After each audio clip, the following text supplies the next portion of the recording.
Hello, my friends. What do you think is the best retro game of all time? Like, what do you think is the best classic video game of all time? I have my answer, and if you clicked on this video, I think you probably know what I think it might be. I think that it's Castlevania because it's a great concept of a game.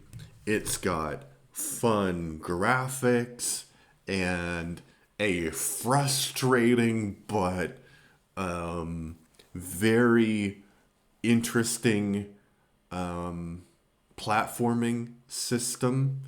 So basically, if you don't know, you play a guy who is trying to destroy Dracula. You're a member of the Belmont family, which are a family of famous vampire hunters.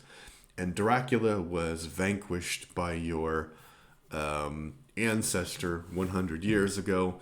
And so he's come back, and you have to stop him.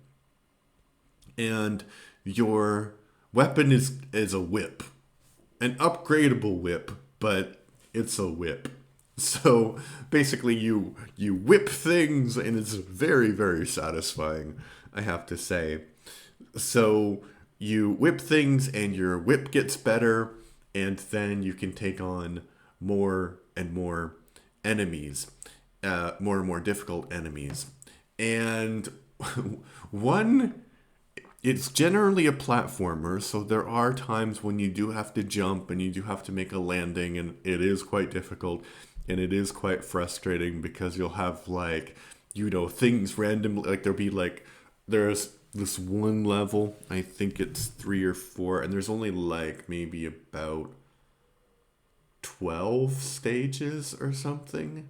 Maybe there's more. I forgot. But anyway, there's this one level where there's like a little river, and there's like these things that are jumping up from the river, and you have to get on the platform, and then there's like a bat that flies.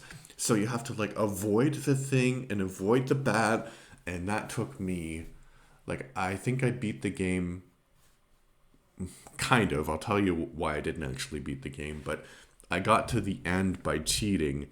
It took me like an hour and a half, and that one section took me like 30 minutes, I think, of just retrying. And I actually had to turn the save states on, even though I was cheating, because I didn't want to do that part again.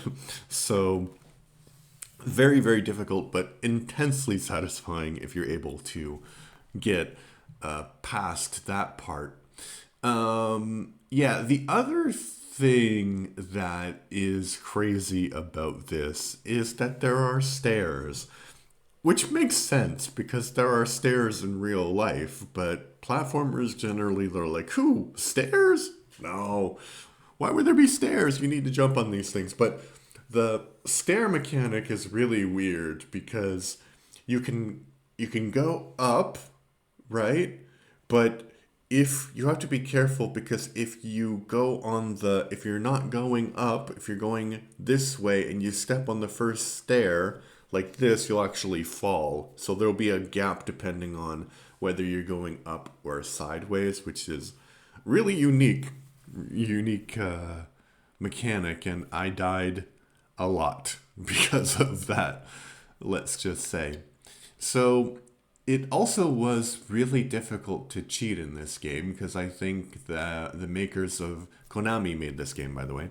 The makers of this game really realized in 1986 that people do cheat in video games. So I think that there are like a lot of cheats that you can do.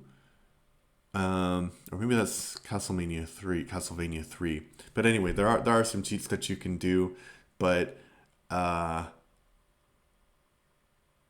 yeah, they had the effect that they did not make some of the boss fights work. So some of the boss fights didn't work, especially Dracula at the end, because Dracula has two forms. And you have to defeat the first form, and then you have to defeat the second form. And so once I defeated him, and it was just his head because I was cheating. So I think it did something with the game's programming and it broke it. So I did get to the end, but I didn't actually beat the game because I wasn't able to overcome that technical limitation. But yeah, as I said in the beginning, I think that this is one of the most fun platforming games for the NES from that time period. I love Mario Brothers. 1 and 3. I haven't really gotten into 2, and Kirby is fun, but yeah, this one, like I think for a platformer to work, you need some kind of unique hook. And all three of those games have unique hooks. Like Kirby can eat things and he can fly, and there's like weird power ups with in the Mario franchise, so that makes things unique. And with Castlevania, you have a whip and there are stairs, so that's pretty cool. Pretty cool. And there are bats and there are ravens, and the monster design is really good. And yeah, it's just really, really fun. So if you want to break into retro gaming, I would say that this would be a good title to start with because it is fun and super challenging as well. All right, I'm trying to be the most prolific reviewer of all time, so that means I review a lot of stuff. I review books, movies, podcasts, plays, whatever I want, actually. And if you like what I do, if you like my reviews, the thing that you can do that helps me the most is just subscribe to the channel and leave a comment, and then other people can find it and they can decide if they like what I do or not. All right, so thanks for your time and bye.